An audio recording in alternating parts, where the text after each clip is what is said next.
ఇచ్చిన హామీలు ఏమైనాయి? ఇప్పుడే నిద్ర లేచినారా మీరు? ఆ! ఆయన తీసుకొచ్చిండు. షర్బత్ తీసుకొచ్చినట్టున్నాడు. ఆ నిమ్మకాయలు వినినట్టున్నాడు. ఇంతంత చక్కెరేసినట్టున్నారు. పాపం ఇచ్చిండ్రుగా తాగుతాండ్రు.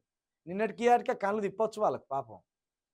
ఎక్కడ్రా తీసుకురారా నిమ్మరసం ఇప్పటికే 10, 12 గంటలయిపోయింది.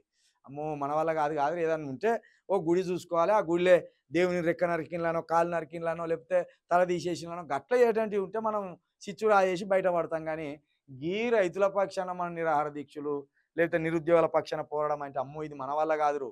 పైగా సబ్జెక్ట్ తెలవదు మనకేం మాట్లాడాలో అని ఆగమాగమై ఉంటారు.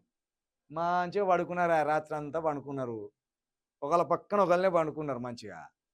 తెల్లారి లేవంగానే ఖతం నిద్ర అయిపోయింది. దీక్ష అయిపోయింది అని కళ్ళు తుడుచుకున్నారు. ఆ ఊసులు తుడుచుకున్నారు.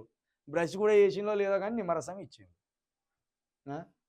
ఈ పోరాటం చరిత్రలో సువర్ణాక్షరాలతో లిఖించబడతదిది. ఇప్పుడు బీజేపీవోళ్ళు రైతుల కోసం చేసిన ఈ పోరాటం తెలంగాణలో సువర్ణాక్షరాలతో లిఖించబడతది. ఓ రోజు బీజేపీవోళ్ళు వచ్చిండ్రు, మొద్దు నిద్రపోయిండ్రు, తెల్లారి లేచిండ్రు, నిమ్మరసం తాగిండ్రు, బయట పడ్డారు. ఇది వీళ్ళ పోరాటం. ఆ! ఇప్పుడు మీకు ఓట్లేయాలా ఇగ మేము? మళ్ళా మీరు ఎమ్మెల్యేగా నిలబడితే, ఎంపీగా నిలబడితే ఓట్లేయాలా? ఇదంతా చదవాలా ఇగ అవసరమా ఇదంతా? కొండ విశ్వేశ్వర్ రెడ్డి 10 నెలల కాంచెలి ఎటుపోయినావు? ధర్మపురి అరవింద్ 10 నెలల కాంచెలి ఎటుపోయినావు? నేతన్నలు ఆత్మహత్య చేసుకుంటా అంటే ఎటుపోయినావు? జగిత్యాల నుండి పోటీ చేసినావు కదా ఎమ్మెల్యేగా. ఆడ తన్నితే వచ్చి మళ్ళా నిజామాబాద్‌లో పడ్డావు కదా! ఆ సిరిసిల్ల నేతన్నలు చనిపోతా అంటే ఏం చేసినావు? ఆ నిజామాబాద్ రైతులు చనిపోతా అంటే ఏం చేసినావు ఇన్ని రోజులు? 10 నెలలు మొద్దు నిద్రపోయినావా? నిన్ను గెలిపించింది మీ ఇంట్లో ఉండడానికా?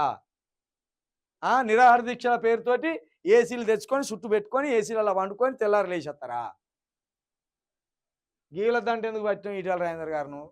నువ్వు మంచి పనివంతునివి, కమ్యూనిస్ట్ పార్టీలలో తిరిగినోనివి, ప్రజా ఉద్యమాలలో ఉన్నోనివి, కమ్యూనిస్ట్ పార్టీ నుండి మళ్ళా ఉద్యమ పార్టీకే టీఆర్ఎస్‌కి వచ్చినోనివి. 20 సంవత్సరాలు తెలంగాణ పోరాటంలో నీ పాత్ర అమోఘమైనది. పోయి బత్తాయిల వెంట పడ్డావేంది నువ్వు నాకు అర్థం కాలేదు. ఛే! ఈటల రాజేంద్రని ఎప్పుడైతే కండువ కప్పుకున్నాడో ఆయన మీద అభిమానం పోయింది. అన్ని పోయినాయి. ఆయన మీద మొత్తం అభిమానమే పోయింది ఆయన మీద.